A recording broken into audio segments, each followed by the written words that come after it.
یہ ماہ ربیع الاول ہے، ہر سال کی طرح اس سال بھی ایک ترتیب وار آقا علیہ الصلوۃ والسلام کے زندگی کے مختلف سیرتوں پر روشنی ڈالوں گا۔ آپ صلی اللہ علیہ وسلم کے تمام سیرت کے پہلوؤں پر اتنے مختصر وقت میں روشنی نہیں ڈالی جا سکتی، لہذا ترتیب وار ولادت سے نبوت تک، نبوت سے ہجرت تک، پھر آپ صلی اللہ علیہ وسلم کے جو غزوات ہیں ان غزوات میں آپ کی جو شرکت ہوئی ہے ان تمام چیزوں پر روشنی ڈالی جائے گی۔ مقصد صرف یہ ہے کہ ہمارا ایمان مضبوط ہو جائے، ہم اللہ رسول کی اطاعت کرنے والے بن جائیں۔ کتابوں میں آپ نے پڑھا ہوگا زمانہ جاہلیت کا دور، یہ زمانہ کون سا ہے؟ اس سلسلے میں یہ ہے کہ ہمارے نبی صلی اللہ علیہ وسلم کی بعثت سے پہلے اور نبی بنائے جانے سے پہلے کا جو دور ہے وہ زمانے جاہلیت کا دور کہلاتا ہے۔ آپ صلی اللہ علیہ وسلم کی بعثت سے پہلے اور نبی بنائے جانے سے پہلے کا جو دور ہے وہ زمانے جاہلیت کا دور کہلاتا ہے۔ اس دور کے اندر بے شمار برائیاں تھی، تقریباً وہ 6 صدی عیسوی تھی۔ اس 6 صدی عیسوی کے اندر بت پرستی عام تھی، عروج پر تھی۔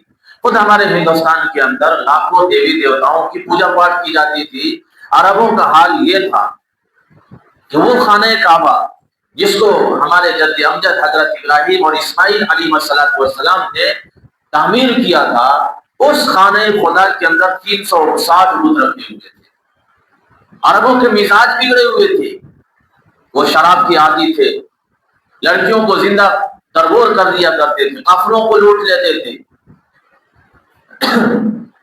ایسے حالات میں ہمارے نبی سرکار دو عالم صلی اللہ علیہ وسلم مبعوث ہوئے۔ آپ صلی اللہ علیہ وسلم ابھی آپ اپنے ماں کے پیٹ ہی میں ہیں کہ آپ کے والد عبداللہ کا انتقال ہو گیا۔ تجارت کی غرض سے شام گئے تھے، یثرب کے مقام پر پہنچے کہ آپ کے والد عبداللہ کا انتقال ہو گیا۔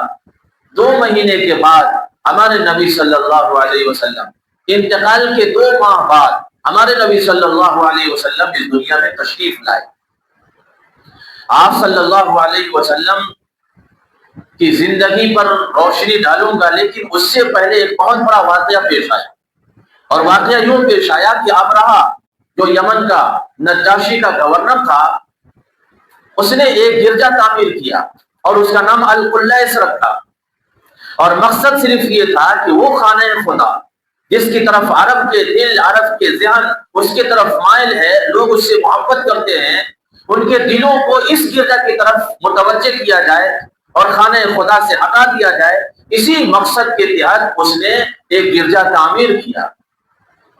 اتفاق سے کنانی نے اس کے اندر جا کر پیشاب پخانہ کر دیا۔ اب اس کو جب پتا چلا تو بہت زیادہ غصہ ہوا، اور اسی غصے کی حالت میں اس نے قسم کھایا کہ میں اس وقت تک چین سے نہیں بیٹھوں گا جب تک کہ خانہ کعبہ کو منہدم نہ کروں، گرا نہ دوں۔ اس نے یہ قسم کھا رکھی اور ایک بہت بڑا لشکر لے کر کے مکہ پر چڑھائی کیا، اور خود محمود نامی ہاتھی پر سوار ہو کر کے روانہ ہوا۔ قریش کو یقین ہو گیا کہ اس سے مقابلہ کرنا آسان نہیں ہے، لیکن ان کو یہ بھی یقین تھا کہ وہ خدا اپنے گھر کو گرتا ہوا، منہدم ہوتا ہوا نہیں دیکھ سکتا، یہ اللہ کا گھر ہے، اللہ ہی اس گھر کی حفاظت بھی فرمائے گا۔ چنانچہ اللہ رب العزت نے ابابیل پرندوں کے ذریعے اپنے گھر کی حفاظت فرمائی۔ وہ جو لشکر آیا تھا خانہ کعبہ کو گرانے کے لیے، ابابیل پرندہ اپنے چونچ میں چھوٹے چھوٹے کنکریوں کو لے کر کے ان لوگوں کے اوپر پھینکتے تھے، گراتے تھے، اور جس پر بھی وہ کنکری گرتا تھا وہ اسی جگہ ہلاک ہو جاتا تھا۔ اللہ رب العزت نے اس واقعے کا تذکرہ قرآن میں ذکر کیا ہے اور مستقل ایک سورۃ نازل فرمائی ہے۔ الم تر کیف فعل ربک باصحاب الفیل الم یجعل کیدہم فی تضلیل وارسل علیہم طیرا ابابیل۔ پورا واقعہ اس کے اندر بیان کیا گیا ہے۔ تو یہ جب واقعہ پیش آیا، چونکہ نبی کی آمد کا سلسلہ بہت دنوں سے بند ہو چکا تھا اور پوری دنیا تاریکی کے اندر ڈوبی ہوئی تھی، ضلالت کے اندر ڈوبی ہوئی تھی۔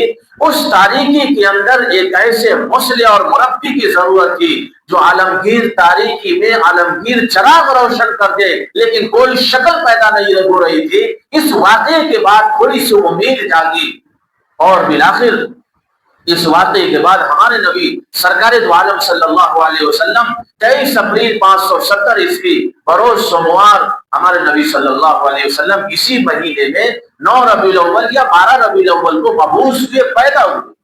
آپ صلی اللہ علیہ وسلم کی بعثت سے دنیا جگمگا اٹھی، دنیا جو تاریکی کے اندر ڈوبی ہوئی تھی یہ دنیا روشنی میں آ گئی۔ حضرت حلیمہ، حضرت آمنہ رضی اللہ، حضرت آمنہ جو آپ کی حقیقی ماں ہے، انہوں نے آپ صلی اللہ علیہ وسلم کو 3 دن یا 9 دن دودھ پلایا۔ اس کے بعد صوبیہ نے آپ کو دودھ پلایا اور پھر اس کے بعد حضرت حلیمہ سعدیہ رضی اللہ تعالیٰ عنہ آپ کو اپنے یہاں لے کر کے آ گئی، جو کہ عربوں کے اندر دستور تھا اور یہ اصول تھا کہ دیہات کی عورتیں شہروں کے اندر جاتی تھی اور امیر گھرانے کے بچوں کو لے کر کے آتی تھی اور ان کی پرورش کرتی تھی، دودھ پلاتی تھی۔ مقصد یہ تھا کہ دیہات کی آب و ہوا صاف ستھری رہتی تھی، اس وجہ سے وہ لوگ دیہاتوں کے اندر بھیجتے تھے۔ ہمارے نبی صلی اللہ علیہ وسلم نے اپنی حقیقی ماں کا دودھ 3 دن یا ایک قول کے مطابق 9 دن تک پیا۔ اس کے بعد پھر صوبیہ جو باندھی تھی، ابو لہب جو آپ کے چچا تھے ان کی باندھی تھی، اس نے آپ کو دودھ پلایا۔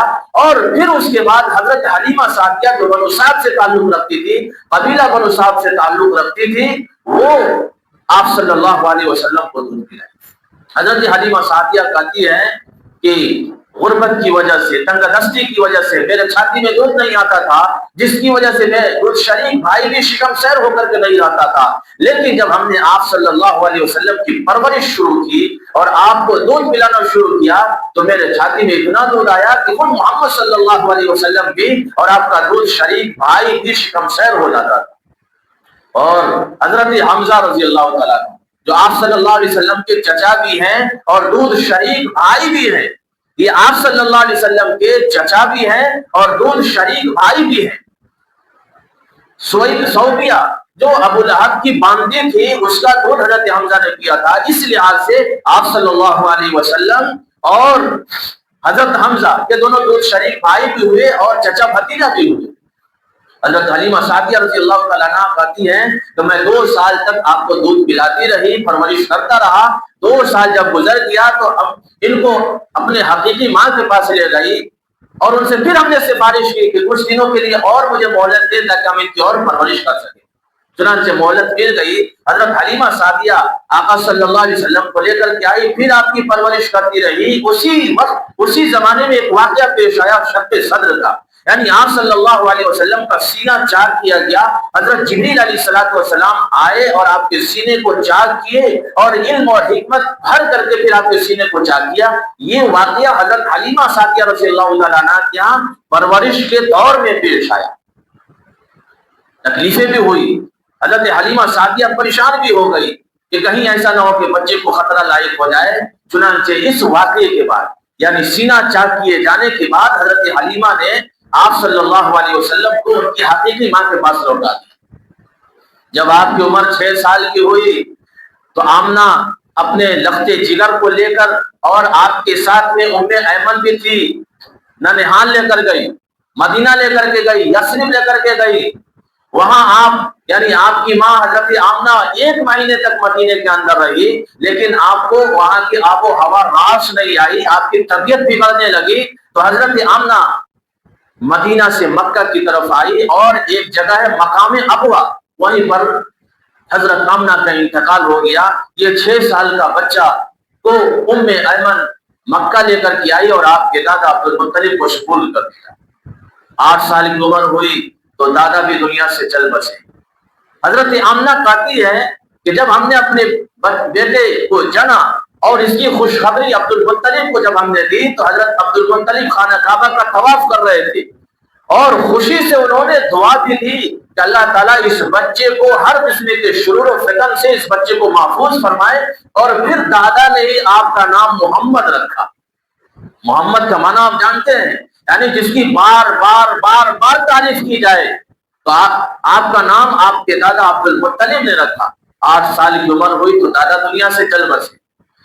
اس عمر میں ہوش نہیں ہوتا ہے، لیکن آپ صلی اللہ علیہ وسلم 8 سال کی عمر میں دن میں بکریاں چرانے کے لیے نکل جاتے تھے. دن بھر بکریاں چلاتے تھے جنگلوں کے اندر، صحراؤں کے اندر، پھر شام کو لوٹتے تھے. اپنا کام بھی کر لیا کرتے تھے. دادا کے انتقال کے بعد آپ کی پرورش آپ کے چچا ابو طالب نے کی. جب آپ کی عمر 12 سال کی ہوئی، اور آپ جانتے ہیں کہ آپ کے چچا ابو طالب بہت بڑے تاجر آدمی تھے، بزنس مین تھے، تو آپ نے اپنے بھتیجے کو لے کر کے ملک شام روانہ ہو گئے. تجارت کے غرض سے بھتیجے کو بھی ساتھ میں لے لیا. اس کے بعد آپ یہ بھی جانتے ہیں کہ مکہ کی جو سب سے مشہور خاتون جو بہت مالدار تھی، حضرت خدیجہ رضی اللہ تعالیٰ عنہا، انہوں نے بھی آپ صلی اللہ علیہ وسلم کو اپنے تجارتی سامان کا نمائندہ بنا کر کے ملک شام روانہ کیا. جب آپ صلی اللہ علیہ وسلم تجارت سے واپس آئے تو بہت زیادہ بینیفٹ ہوا. حضرت خدیجہ رضی اللہ تعالیٰ عنہ نے آپ کی امانت، آپ کی سچائی اور آپ کی دیانتداری کو دیکھ کر کے آپ صلی اللہ علیہ وسلم سے نکاح کا پیغام بھیجا. چنانچہ آپ صلی اللہ علیہ وسلم کی شادی بھی حضرت خدیجہ سے ہو گئی. اس وقت آپ کی عمر 25 سال تھی اور حضرت خدیجہ رضی اللہ تعالیٰ عنہ کی عمر 40 سال تھی. میرے بھائیوں، بزرگوں اور دوستوں، ہمارے نبی صلی اللہ علیہ وسلم اس دنیا کے اندر ایسے وقت میں مبعوث ہوئے جب دنیا کے اندر تاریکی تھی، شراب نوشی، جوا اور لڑکیوں کو زندہ درگور کرنا عروج پر تھا. ایسے ماحول میں انسان بگڑ جاتا ہے، بچہ بگڑ جاتا ہے. لیکن ہمارے نبی صلی اللہ علیہ وسلم کی زندگی پر آپ غور کریں گے تو نبی بنائے جانے سے پہلے کی جو زندگی ہے، نبی بنائے جانے کے بعد کی جو زندگی ہے، دونوں میں کوئی فرق نظر نہیں آئے گا. ایسا نہیں ہے کہ آپ صلی اللہ علیہ وسلم نبی بنائے جانے سے پہلے نعوذ باللہ آپ جھوٹ بولتے تھے، نعوذ باللہ آپ گناہ کے کام کرتے تھے. ایسا نہیں ہے. اور اللہ رب العزت جس کو پیغمبر بنا کر کے بھیجتا ہے، جس کو نبی بنا کر کے دنیا کے اندر بھیجتا ہے، اللہ اس کی جگہ جگہ حفاظت بھی فرماتا ہے. ایک دفعہ کا واقعہ ہے، بچپن میں جوانی کے اندر قریش کے اندر ایک شادی ہوئی اور اس کے اندر نوجوان بچے بھی تھے. چنانچہ شادی میں فضول خرچیاں بھی ہوتی ہے، ناچ گانے کی محفلیں بھی ہوتی ہے. اس شادی کے اندر گانے بجانے کی محفلیں بھی تھی. آپ صلی اللہ علیہ وسلم کو بھی نوجوان لے کر کے گئے. آپ صلی اللہ علیہ وسلم شام کے وقت میں پروگرام شروع ہونے سے پہلے ہی آپ پر اللہ رب العزت نے نیند کا ایسا غلبہ جاری کیا کہ پوری رات آپ سو رہے اور رات بھر کیا ہوا آپ کو پتہ بھی نہیں چلا. تو میرے بھائیوں بزرگوں، اللہ رب العزت اپنے نبی کی اس طرح سے حفاظت بھی فرماتا ہے. نبی بنائے جانے سے پہلے آپ صلی اللہ علیہ وسلم بہت زیادہ بے چین بھی رہا کرتے تھے، بہت زیادہ غم آپ کے اوپر طاری رہتا تھا. شریعت کی اصطلاح میں اس غم اور بے چینی کی علامات کو ارہاس کہا جاتا ہے. ارہاس کہا جاتا ہے. آپ صلی اللہ علیہ وسلم کے ساتھ یہ بے چینی جو تھی، ایک ارہاس یہ تھا کہ آپ کو پتھر بھی سلام کرتے تھے، درخت بھی سلام کرتے تھے. ایک ارہاس یہ تھا کہ آپ کی بعثت سے پہلے شیاطین کا آسمان پر جانا ہوتا تھا. کوئی بات فرشتوں سے سن کر کے اس میں نجومی کئی ساری باتیں ملا کر کے اپنے چاہنے والے مربین کو پیش کرتے تھے. تو جب آپ صلی اللہ علیہ وسلم دنیا کے اندر مبعوث ہو گئے تو شیاطین کا آسمان پر جانا بند کر دیا گیا. ایک ارہاس یہ تھا. ایک ارہاس یہ بھی تھا کہ آپ صلی اللہ علیہ وسلم جو بھی خواب دیکھتے تھے اس خواب کی تعبیر ہو بہو ثابت ہوتی تھی. نبی بنائے جانے سے پہلے آپ صلی اللہ علیہ وسلم دنیا سے بالکل الگ ہو کر کے ایک اللہ کو عبادت کرتے تھے، ایک اللہ کی عبادت کرتے تھے. یہاں تک کہ غار حرا جو پہاڑ ہے اس کے اندر ایک کوٹھری بنی ہوئی تھی. آپ صلی اللہ علیہ وسلم دن بھر کا کھانا پینا لے کر کے وہیں آپ عبادت بھی کرتے تھے. آپ صلی اللہ علیہ وسلم کو نبی ایسے وقت بنایا گیا جب نبوت کا سلسلہ بند ہو چکا تھا. تقریباً 500 سال کا زمانہ گزر چکا تھا، کوئی نبی اس دنیا کے اندر نہیں آ رہا تھا. تب اللہ رب العزت کی طرف سے ایک پیغام آتا ہے، ایک میسنجر آتا ہے. حضرت جبریل علیہ السلام جب 40 سال کی عمر میں پہنچتے ہیں، 41واں سال میں جب داخل ہوتے ہیں تو حضرت جبریل علیہ السلام آپ کے پاس آتے ہیں. اور عیسوی تاریخ 610 6 اگست کو ہمارے نبی صلی اللہ علیہ وسلم پر وحی کا پیغام آتا ہے. 17 رمضان المبارک کی تاریخ ہوتی ہے. حضرت جبریل علیہ السلام آپ پر وحی کا پیغام لے کر آتے ہیں اور کہتے ہیں اقرا، آپ پڑھیے. اللہ کے رسول صلی اللہ علیہ وسلم کہتے ہیں اللہ لا اعلی قاری، یعنی میں پڑھنا نہیں جانتا. اس طریقے سے آپ صلی اللہ علیہ وسلم ان کو بار بار کرے میں پڑھنا نہیں جانتا. حضرت جبریل علیہ السلام اپنے سینے سے دبوچ کر کے کہتے ہیں اقرا پڑھیے. چنانچہ آپ کی زبان پر یہ کلمہ جاری ہوتی ہے، اقرا بسم ربک الذی خلق خلق الانسان من علق اقرا وربک الاکرم الذی علم بالقلم. یہ 5 آیات ہمارے نبی سرکار دو عالم صلی اللہ علیہ وسلم پر نازل ہوتی ہے، اور پھر نبوت کا دروازہ، نبی بنائے جانے کا سلسلہ شروع ہوتا ہے، اور آپ نبی بن جاتے ہیں 40 سال کی عمر میں. پھر آپ پر وحی کا سلسلہ شروع ہوتا ہے. وقتاً فوقتاً موقع مال کے حساب سے قرآنی آیات نازل ہوتی ہے انسانوں کو ہدایت کے لیے، لوگوں کی اصلاح کے لیے. تو یہ ہمارے نبی صلی اللہ علیہ وسلم کے بچپن کی جو زندگی ہے، نبی بنائے جانے سے پہلے بھی آپ بالکل پاک صاف تھے. ایک واقعہ بیان کر کے اپنی بات ختم کر دیتے ہیں. نبی بنائے جانے سے چند سال پہلے کا واقعہ ہے. حجر اسود جو جنت کا پتھر ہے، خانہ کعبہ کے اندر نصب کرنے کے سلسلے میں جھگڑا ہو گیا قریش کے درمیان. ہر قبیلے کے لوگ یہ چاہتے تھے کہ اس حجر اسود کو، اس پتھر کو ہم نصب کریں گے، اور بعض قبیلوں نے یہ قسم کھا رکھی تھی کہ کچھ بھی ہو جائے ہم ہی جو ہے اس پتھر کو خانہ کعبہ میں نصب کریں گے. لیکن فیصلہ یہ ہوا کہ مسجد حرام کے اندر جو سب سے پہلے آئے گا وہ جو فیصلہ کرے گا ہم سب مان لیں گے. چنانچہ رات گزرتی ہے، سارے لوگ مسجد حرام کے اندر پہنچتے ہیں تو دیکھتے ہیں کہ ہمارے نبی سرکار دو عالم صلی اللہ علیہ وسلم پہلے سے موجود ہیں، اور سب کی زبان پر یہ کلمہ جاری ہو جاتا ہے. یہ ھذا الامین رضینہ ھذا محمد صلی اللہ علیہ وسلم، یہ تو محمد صلی اللہ علیہ وسلم ہیں، یہ جو فیصلہ کر دیں گے ہم اس پر راضی رہیں گے. چنانچہ آپ صلی اللہ علیہ وسلم نے ایک چادر منگوائی، بیچ میں حجر اسود کو رکھا، اور ہر قبیلے کے سردار کو کہا کہ ایک ایک کونے کو پکڑیں، اور پھر اٹھانے کے لیے کہا. جب خانہ کعبہ کے پاس لایا گیا تو آپ صلی اللہ علیہ وسلم نے کہا کہ اس پتھر کو وکیل کے طور پر ہم اس حجر اسود کو خانہ کعبہ کے اندر نصب کر دیتے ہیں. چنانچہ آپ صلی اللہ علیہ وسلم نے اس الجھے ہوئے مسئلے کو اپنی حکمت اور فراست سے بڑی آسانی سے حل کر دیا، ورنہ سینکڑوں جانیں چلی جاتی تھیں. تو یہ نبی بنائے جانے سے پہلے کا واقعہ. اس طرح کے اور بھی بے شمار واقعات ہیں. ہمارے نبی صلی اللہ علیہ وسلم اس روئے زمین پر رحمت للعالمین بن کر کے آئے تھے، انسانوں کو ہدایت کے لیے بھیجے گئے تھے، اور انسانوں کو راہ راست پر لانے کے لیے بھیجے گئے تھے. دنیا تاریکی میں ڈوبی ہوئی تھی، آپ کی آمد سے دنیا روشن ہو گئی، منور ہو گئی.